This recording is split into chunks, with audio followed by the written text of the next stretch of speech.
వాళ్ళు యథార్థంగా ఉండేవారు. So the Lord here, కాబట్టి ఇక్కడ ప్రభు the చెప్తున్నాడు, Lord of hosts, He knows all the angels.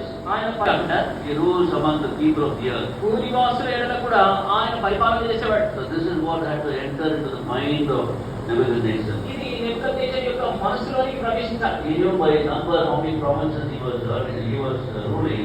ఎన్ని సంస్థానాలు తాను పాలిస్తున్నాడు. Lord in heaven. అంటే పరలోకంలో ఉన్న దేవునికి మనుషులకు మధ్య వ్యత్యాసం తనకు తెలియదు. First of all, he did not know that it was God who had given the people that position there. మొదటిగా దేవుడే తనకు ఆ స్థానం. Names of all the people there. అకస్మాత్తుగా అక్కడ ఉన్న వ్యక్తుల పేర్లు అడిగితే, But look at our God.